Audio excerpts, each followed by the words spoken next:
So what happened was it just started as an idea. There was a... Bend that bite your tongue, because I know you know. That was impromptu.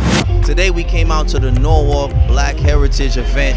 We came out here to build with our people and show them the connection to bridge the gap between Black history and Bible history. So it says that the Israelite sons and daughters will be taken from them and given unto another people, sold unto another people, and they wouldn't have no might to get their children back. No economic might, no militant might, no political might to get their children back. Who did that happen to? The slaves. The slaves. The slaves. And who were those slaves? We were. We were. Yes. So our history lines up with the Israelites. The Israelites, correct. So we are who? Israelites. All praises, sis.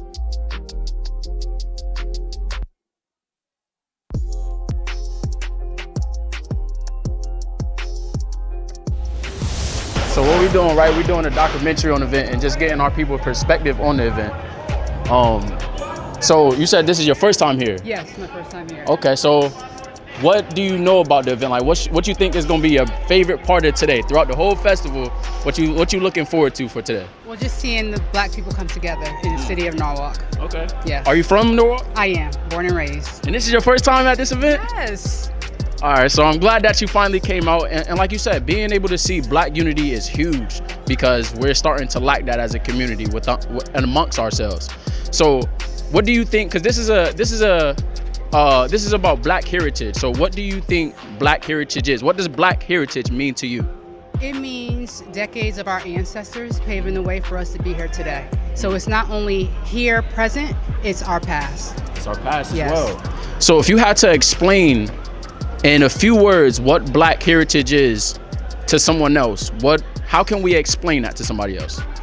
I would just say it's unity. Unity. It's looking out for our brothers and sisters, brown skin, no matter the shade. No matter the shade. Yes. I like that. Listen, a lot of Black heritage in schools and the college, in the universities, and I don't agree with the president taking it from schools.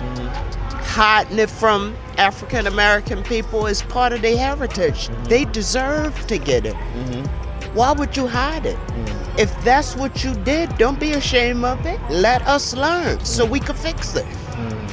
Well, for one, I'm born and raised down here. I know Mel personally, and anytime she has an event, I come out and support it. And because, I mean, I'm looking at 58 years old. I've seen a lot up in this joint. Am I allowed to swear on here? Yeah, you're good. Okay, I can speak it. I've seen a lot of shit in this town. And change is good, but they're not changing with us. You know? And it's about time that we have some kind of pride within ourselves. Instead of them just seeing us as the neighbor. Because I know, like I said, I've been around here forever. Back in the day, the folks wasn't even coming down here. But then they started changing things around, and now there is no Black presence. So let me ask you this, because this event is about Black heritage, right? Yes. So what does Black heritage mean to you? It means to me, hey, how you doing? What it means to me is just knowing who you are and being proud of who you are. You know? And Black heritage, if you want to get technical, Puerto Ricans, Dominicans, all of that. Y'all all Black. I like what you say here. You're all Black. You know, and even if you want to get deep, with the Jamaicans and the Haitians and the Africans, you're the same. It's just that Master dropped you off at a different spot. Black heritage means to me my history, who I am, my ancestry, all of that stuff. My parents are from Alabama, so I have a lot of Black history around me. They grew up in civil rights. They were part of slave trades and all that stuff. So I kind of am like a thick remembrance of my ancestors and the African American heritage itself. It's just a big deal to me. What about you? It means pride in who I am, what I do, what my people stood for, what they died for. So it's just continuing a legacy that sometimes people often try to push it to the side. So it's just, living out somebody's prayers, basically. Black meaning my heritage to me is just looking at everyone else that was on this earth before me and listening to the stories that they told. And when you hear all those things, to me, that right there is something positive to know that, okay, if our ancestors was all about this and how they fought for our freedom, then by right, that's something that we need to keep continuing on doing in order for us as a people to stay together. So what happened was it just started as an idea. There was a... Bend that bite your tongue, because I know you know. That was impromptu. Norwalk used to be Cornerstone, you know, there was a lot of black businesses, the Burton Brothers, Tommy Gibbons Restaurant, you know, we even got Avery's, Roots, a whole bunch of different black businesses that was out here. And a lot of them got pushed out because of gentrification, we know that, and things going up and prices going up and stuff like that, you know, and then they're building all these high rises and the people who grew up here can't even afford to live here. How does that work? You know what I mean? Even me, like I moved out of Norwalk and I was in Bridgeport for a while and I moved back to Norwalk because I said, you know, this is my community. And I think that it's time that we take our community back, because not saying that we don't want to share, you know what I mean? Of course, but like, why push it? Why do we have to leave? You know what I mean? Like we should still be able to afford to live here. Like we work here, we grew up here. You know, my grandfather helped build the first police station. My grandfather was the janitor at the first police station uptown.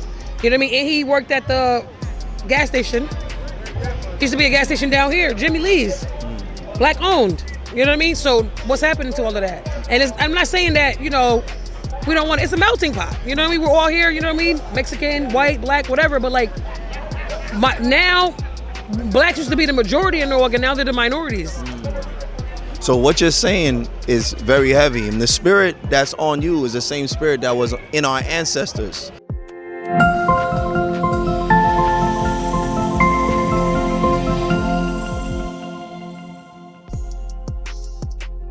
We've been getting a whole bunch of different answers today. We've been getting some food items.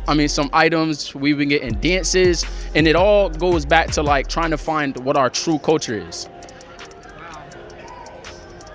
It just goes back to our ancestors everything that's passed down from generation to generation, no matter where we were raised. I was raised in Connecticut. You can be raised somewhere else, in another country. But it's everything that we have collectively carried through the years, passed down to the next. And that's what I believe Black heritage is. Exactly. So what we like to do is I'm gonna go to Sirach chapter 17, verse 11. We like to show our people that our heritage actually is rooted in the Bible. The Blacks' heritage is actually deeply rooted into the Bible. So the Bible is going to be able to explain to us what our true heritage is.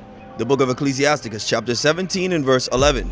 And beside this, he gave them knowledge and the law of life for an heritage. So it says our heritage are the laws of God. So when we open up the Bible and read some of the laws, that's how we are able to align our heritage to that. Like, for instance, if you give me Jeremiah 17 and 4, because have you ever heard of the Israelites? Yes. In the Bible? Yes. So what we've come to find is that the Israelites' heritage is very closely to the so-called Blacks' heritage. The history of the Israelites matches and aligns to me and your history. Watch this. The book of Jeremiah, chapter 17 and verse 4. And thou, even thyself, shalt discontinue from thine heritage. So Jeremiah is an Israelite, and it says that Jeremiah was going to discontinue from his heritage. They will have to serve people that's not of their own. So if you think about all nations in the world, what history does that tie with? You gonna preach? Don't do that to me. I'm a shot right here. So what we come to figure out is that our history ties up to the biblical Israelites. So understanding who we are, first and foremost, that's the first thing. That's why you give me Deuteronomy chapter 28 and verse 48.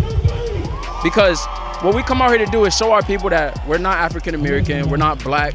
That's two names that was put upon us after slavery. But the Bible indicates that we're the Israelites, we're God's chosen people in the Bible. And this is another thing to prove it. These curses were put upon us because we didn't keep the commandments. What I find very interesting about your explanation about Black heritage is that we find that in the Bible. right? Because what we understand is that according to the Bible, so-called African Americans, they're actually the children of Israel, right? And you said it's about gathering together. Let's see what the Bible says about that. We're going to see in the book of Zephaniah, chapter 2 and verse 1. All right. The book of Zephaniah, chapter 2 and verse 1. Gather yourselves together. Yea, gather together, O nation not desired. The Bible told us to gather together, like you mentioned. You said our heritage is about gathering together, but gathering together to understand what? That we are undesired, right? That we're undesired. That's why they want to remove the statues, to hide that.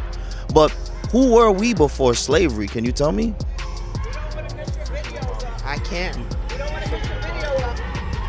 You fine, sis? Say that one more time, my sister. I can't tell you that. My father didn't tell me that. My father was a 5%er when he was born. And then he passed when he was about 59. He was still a Muslim when he died. But he always used to read to us the Bible, the Quran, different surahs, different chapters in the Bible, and they're stuck with us when we grew up. This is what the Bible says that we're supposed to do. The book of Job, chapter 8 and verse 8. For inquire, I pray thee, of the former age. We gotta look. We gotta really do a research on where were we before slavery? Who were we before colonialization? And prepare thyself to the search of their fathers. Why? Because we won't know truly who we are unless we know who our forefathers are. So how we're bringing it, we're showing our people that our heritage that you're talking about is actually rooted in the Bible. The slave trade is actually in the Bible. And we want to show you that real quick. We're going to get Deuteronomy chapter 28, verse 68. Oh, you got to fly. All praises, all praises. I'm smarter than the average bear. I may not have as much knowledge as you do, but I know enough. It's each one teach one, all right? You cannot pull the wool over my eyes. You can't do it. I play stupid, but I'm not. Yes, sir. And the thing is, it's like... We're going to read this one real quick. The book of Deuteronomy, chapter 28 and verse 68. And the Lord shall bring thee into Egypt again with ships. So it says the Lord is going to bring us into Egypt. The Israelites, when they were in Egypt the first time, they were in slavery under Pharaoh. So it says the Lord is going to bring us back into that same slavery servitude by the way of ships. And like you just said, we got here from ships. We just got dropped off at different spots. We are all the same. And it's amazing how there's still, I got to look around, there's still some folks that still believe, how could I say this very delicately? You can say it however you got to get off your chest. Everyone knows the first remains of man were on the continent of Africa. And gee, last time I checked, Africa is dark like me. Exactly. So how do we, you said that we have to gather together. We have to understand what our true identity. And knowing that we're Israelites, I like what you said, and the Bible expounds on it. Watch this. The book of Lamentations, chapter 4 and verse 17. As for us, our eyes as yet failed for our vain help.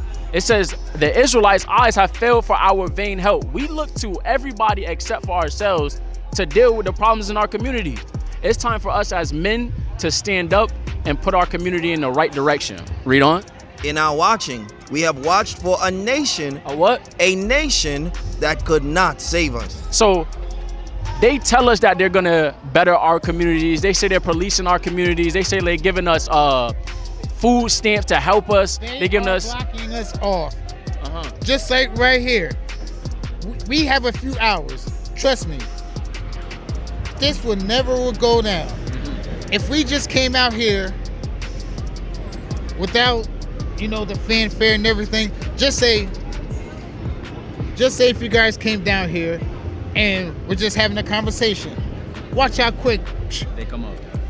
And this is why, because you're absolutely right. We probably only got a few hours, and with those few hours, we just want to make as much impact as possible. Exactly. And what the men of the Bible, what our forefathers did, once they seen what was going on in the communities, once they seen the atrocities that was happening to our people, this is what they did.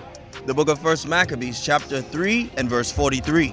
They said one to another, let us restore the decayed estate of our people. So we need you on the forefront with us. We need you to be out here spreading this gospel that we are the Israelites and we have to restore the decayed estate, because I'm not from Norwalk, but I'm from Hartford, and it's worse than it is in Norwalk. You got to tell me. I know about Hartford. I know about Locust Street. Come on now. So we have to come back. We charging you to come back with us and start to show our people that it's another way.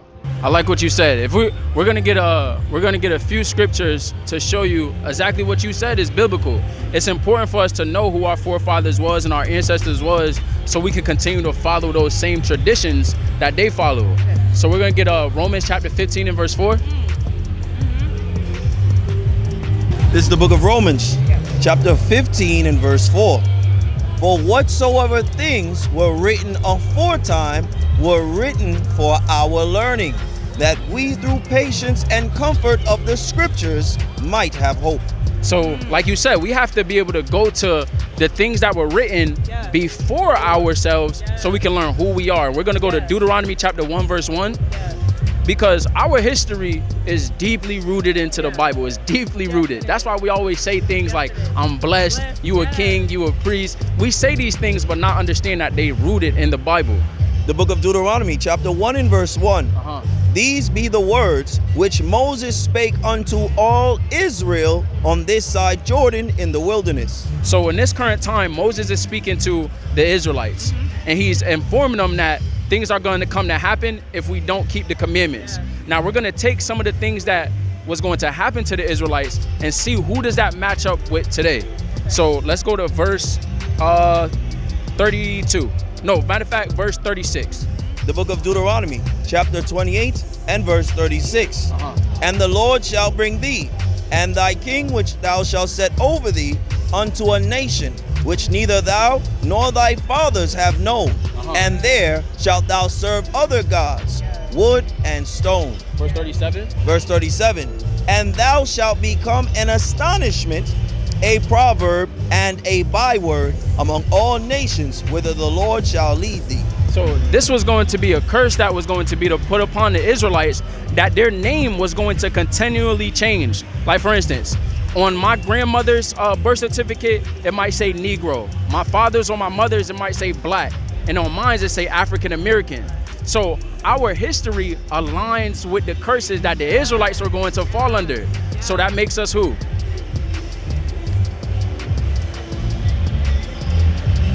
I'm gonna read another curse. I'm gonna read another curse to see if our history aligns with theirs. Let's go to verse 32. This is the book of Deuteronomy, chapter 28 and verse 32. Thy sons and thy daughters shall be given unto another people, and thine eyes shall look and fail with longing for them all the day long, and there shall be no might in thine hand. So it says that the Israelite sons and daughters will be taken from them and given unto another people, sold unto another people, and they wouldn't have no might to get their children back. No economic might, no militant might, no political might to get their children back. Who did that happen to? The slaves. The slaves. The slaves. And who were those slaves?